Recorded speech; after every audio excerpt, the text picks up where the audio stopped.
Erasmus emang kelihatan baik di mata orang, tapi sebenarnya dia itu kasar dan suka memukul. Pada 22 Januari, Erasmus ini ngamuk ketika Zona berusaha menenangkannya. Si Erasmus ini malah mencekiknya dan mendorong dia jatuh ke tangga.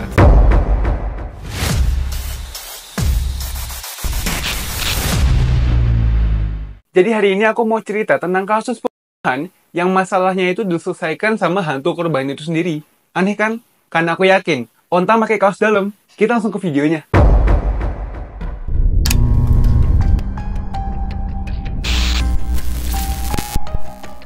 Pada malam tanggal 23 Januari 1897, ada seorang pandai besi namanya Erasmus Shue yang lagi nyalain api di bengkelnya di pedesaan di West Virginia.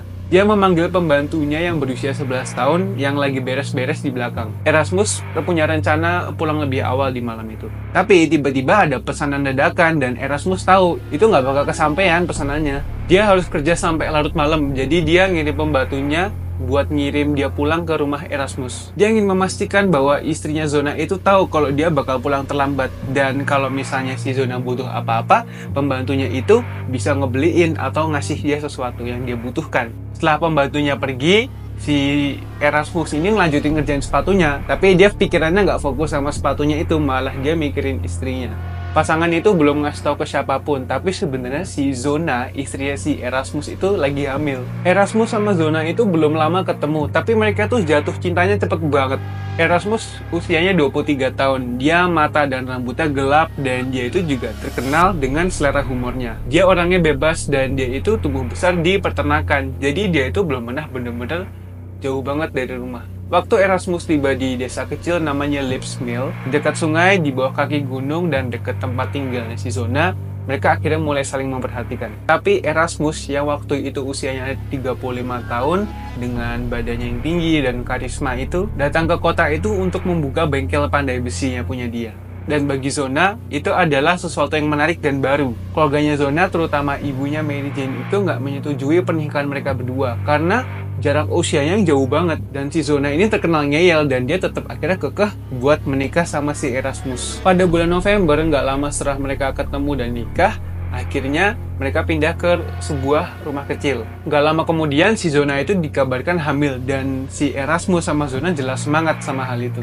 Mereka pengen ngasih tau orang-orang tentang kabar kehamilan si Zona, tapi mereka tuh ragu, karena dari awal itu si Zona udah sakit-sakitan. Dokter yang ngerawat si Zona pun bilang, segala penyakit yang dialami Zona sekarang itu disebabkan karena kehamilannya. Jadi pasangan itu memutuskan buat nunggu, sambil nungguin perkembangan kehamilannya baru ngumumin ke semua orang. Di akhir Januari, si Erasmus ini kan ada job ngerjain sepatu kuda. Dia ngerjain dengan cepet, biar dia bisa pulang dan mastiin si Zona ini baik-baik aja.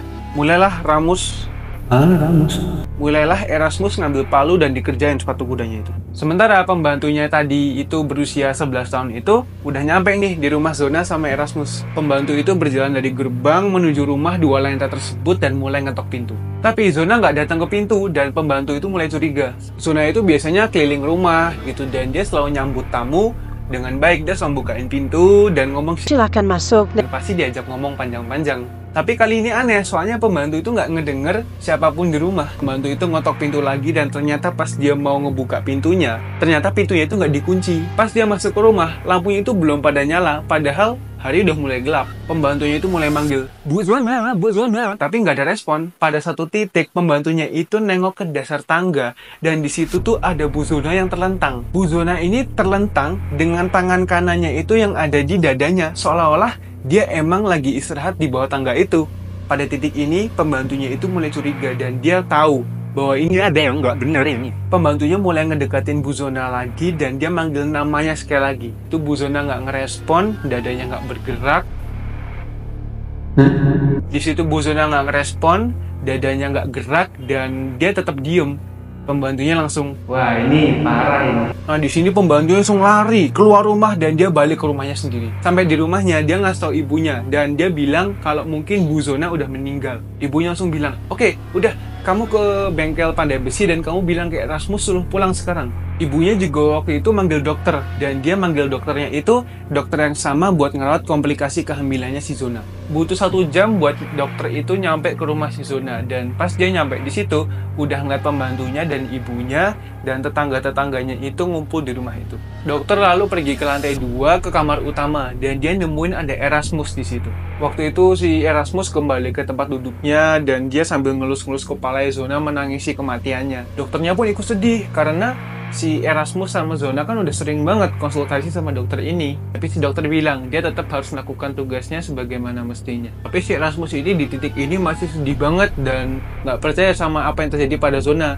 Tapi si dokter akhirnya ngomong pelan-pelan dan akhirnya si Erasmus pergi. Erasmus menatap Zona yang lagi terbaring dan mastiin rambutnya tuh rapi. Terus si Erasmus berlutut di samping tempat tidurnya sambil ngusap kepalanya sambil menangis. Waktu itu pada saat itu dokter mulai berdiri di kaki tempat kasus. Mulailah dokter melakukan pemeriksaannya dan di situ dokter memastikan bahwa Zona sudah meninggal. Dokter meriksa seluruh tubuhnya dan dia menemukan bahwa mungkin Zona ini meninggal gara-gara komplikasi kehamilannya. Pemakaman Zona diadakan besok harinya di sekitar bukit dan di situ diumumin bahwa Zona itu meninggal saat dia hamil. Selama pemakaman, orang-orang itu merhatiin Erasmus yang nangis sampai sesek. Tepat sebelum makamnya itu diturunkan ke tanah, si Erasmus ini naruh shawl favoritnya itu di lehernya si Zona. Dia mengucapkan selamat tinggal pada istrinya buat terakhir kalinya dan akhirnya makam itu diturunkan ke tanah. Dan orang-orang terharu banget sama tindakannya si Erasmus yang dilakukan ke Zona. Tapi yang paling menarik perhatiannya bukanlah Erasmus, tapi adalah ibunya Mary Jane yang merhatiin Erasmus. Jadi bener-bener pas pemakaman itu, ibunya Mary Jane gak menunjukkan muka sedih sama sekali dan dia cuma fokus pandangannya ke si Erasmus. Sepanjang pemakaman, Mary Jane menatap Erasmus dengan kebencian dan jijik. Setelah pemakaman selesai, orang-orang ingin menyampaikan belasungkawa sama Mary Jane dan Erasmus. Tapi si Mary Jane ini mengabaikan semua belasungkawanya dan dia masih fokus sama Erasmus. Dia pun langsung pergi dan gak ngomong apa-apa. Beberapa hari setelah pemakaman si Zona, Mary Jane ini perilakunya makin aneh. Pas orang-orang mulai datang ke rumahnya buat ngirim makanan dan ngetok pintu, si Mary Jane ini nggak ngerespon dan nggak ingin ngebukain. Dan di rumah itu setiap malam kelihatan ada lilin nyala di sekeliling rumah.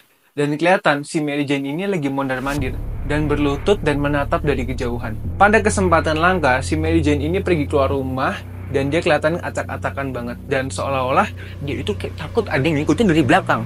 Ketika ada tetangga yang mencoba peduli dan nanya si Mary Jane ini kenapa, Mary Jane langsung menolak pandangannya dia. Suaminya si Mary Jane ini juga kalau orang nanya tentang apa yang terjadi sama Mary Jane, dia nolak buat bicarain itu. Tapi orang-orang mulai merhatiin suaminya si Mary Jane ini mulai tidur di lumbung dan gak tidur sama istrinya di rumah lagi. Tanggal 21 Februari sebulan setelah kematian si Zona, si Mary Jane ini mulai keluar rumah dengan rapi. Dia nggak kelihatan acak-acakan atau terganggu, tapi sebaliknya dia jalan dengan tegas dan kelihatan penuh marah. Mary Jane menuju kantor jaksa dan dia nggak ngetok pintu langsung dibuka. Jaksa itu tahu tentang perilaku anehnya si Mary Jane dan pas dia buka pintu, si jaksa itu langsung kaget. Tapi jaksa ini juga penasaran sama apa yang terjadi. Jadi pas si Mary Jane minta mereka untuk bicara berdua, si Pak Jaksa ini setuju. Pas mereka duduk di kantor, Mary Jane ini mulai menyampaikan hal-hal yang bikin dia penasaran sama kematian putrinya Zona. Awalnya si Jaksa ini pas ngedengar ceritanya Mary Jane, dia mikir bahwa ini orang gila ya.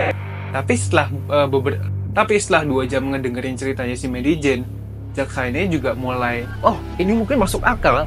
Dan dia juga ikut curiga. Pas si Mary Jane selesai cerita, Jaksa ini mulai apa sih? Dia yakin apa yang diomongin sama Mary Jane mungkin ada benernya. Dia tahu kalau mereka mungkin harus menggali kuburannya Mary Jane. Mary Jane. Dia tahu mereka perlu menggali kuburannya si Zona. Setelah Mary Jane pergi, si jaksa ini ketemu sama dokter yang ngurusin si Zona dan bilang bahwa mungkin kita harus ambil Zona dari kuburannya lagi buat ngecek. Awalnya si dokter ini ragu, tapi setelah denger ceritanya si Mary Jane langsung, oh yaudah deh, ayo kita cek lagi badannya. Tanggal 22 Februari, jaksa sama tim penggali kuburan langsung ke bukit itu buat menggali kuburannya si Zona dan membawanya ke sekolah setempat. Setelah di dalam, dokter sama jaksanya ini langsung ngangkat tubuhnya yang masih terawat karena tanahnya waktu itu dingin dan kuburannya rapat. Semua orang kecuali dokter dan jaksa meninggalkan ruangan. Jaksa dan dokter meriksa tubuhnya sekitar 30 detik. Dan ketika mereka meriksa tubuhnya, mereka menemukan apa yang diomongin sama si Mary Jane. Dan mereka langsung ngomong, berarti yang diomongin sama si Mary Jane bener dong. Pada hari pemakamannya Zona, meskipun si Erasmus itu kelihatannya sedih banget, tapi si Mary Jane ini kelihatannya kebenci banget sama si Erasmus. Mary Jane itu nggak pernah suka sama Erasmus. Dan saat dia melihat Erasmus nangis di pemakaman si Zona, dia makin marah. Selama pemakaman, Mary Jane ini menatap Erasmus dengan benci. Tapi seiring waktu, perasaan aneh itu mulai muncul. Mary Jane merasakan ada sesuatu yang salah. Dan dia ngerasa yang bisa ngejelasin semua ini adalah Zona yang sudah meninggal. Perasaan ini terus memenuhi kepala si Mary Jane. Dan pas pemakaman selesai, dia cuma memiliki satu pikiran, yaitu aku harus bicara dengan putriku. Setelah pemakaman selesai, Mary Jane pulang dan dia langsung berdoa. Tapi dia itu berdoa bukan buat keselamatan atau ketenangan. Tapi dia berdoa biar putrinya itu bisa muncul dan ngomong apa yang sebenarnya terjadi. Dan si Mary Jane ini ngelakuin selama sebulan. Makanya sama itu dia bertindak aneh banget. Dan dia terobsesi buat biar putrinya itu muncul dan ngomong ke dia. Dan pada malam di bulan Februari, pas dia lagi berdoa, tiba-tiba ada cahaya terang banget di ruang tengahnya dia lagi berdoa. Suhu ruangan menjadi sangat dingin dan pas si Mary Jane ngeliat cahaya itu, dia yakin bahwa itu adalah putrinya. Tapi nggak lama setelah itu, cahayanya cepat banget ngilangnya dan dia yakin bahwa itu mungkin putrinya. Mary Jane yakin bahwa doa-doanya itu mungkin telah berhasil. Selama 2 hari berikutnya, cahaya itu muncul lagi. Dan setiap cahaya itu muncul, suhu ruangan langsung turun drastis. Malam keempat Mary Jane berdoa, cahaya itu muncul lagi. Kali ini Zona muncul dari dalam cahaya. Mary Jane kaget ngeliat putrinya dalam gaun yang gelap, rambut yang berantakan, mata yang hitam. Meskipun harapannya si Mary Jane terkabul, tapi tetap aja si Mary Jane ini ketakutan. Dalam ketakutan, karena dia juga udah penasaran, si Mary Jane ini mengumpulkan keberaniannya dan dia nanya, bagaimana kau meninggal? Zona tuh bilang kalau misalnya Erasmus emang kelihatan baik di mata orang, tapi sebenarnya dia itu kasar dan suka memukul. Pada 22 Januari, Erasmus ini ngamuk dan dia marah ke Zona karena makanannya yang disiapin itu nggak sesuai keinginannya. Ketika Zona berusaha menenangkannya, si Erasmus ini malah mencekiknya dan mendorong dia jatuh ke tangga. Saat menceritakan ini, Zona berhenti sejenak seolah-olah dia tuh takut menghidupkan kembali momen tersebut. Tiba-tiba Zona terangkat dari tanah. Tiba-tiba Zona terangkat dari tanah dan terdengar suara retakan dari lehernya dan lehernya itu berputar 180 derajat.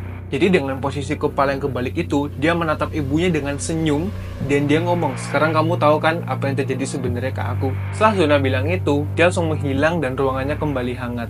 Besoknya, si Mary Jane langsung ke kantor jaksa buat bilang itu. Setelah penggalian, badannya si Zona dicek dan ternyata benar ada bekas tangan di lehernya. Lehernya juga dislokasi dan saluran nafasnya hancur. Erasmus akhirnya diadili dan divonis. Apaan sih? Erasmus akhirnya divonis bersalah atas pembunuhan istrinya. Kasus ini menjadi satu-satunya kasus yang diselesaikan sama hantu korban itu sendiri, di mana saksian hantu membantu menghukum dan syal yang dikasih Erasmus ke Zona pas pemakaman itu sebenarnya buat nutupin bahwa ada tanda cekekan di tangannya, lehernya. Oke guys, gitu aja cerita dari kasus kematian. Oke guys, gitu aja dari cerita kasus kematian Zona. Keren banget ya, hantu bisa ikut ngebantu ngehukum pembunuhnya. Jangan lupa like, share, dan komentar pendapat kalian tentang video kali ini. Jangan lupa subscribe dan pencet notifikasinya, biar kita bisa ketemu lagi di next video. That's it. Bye-bye.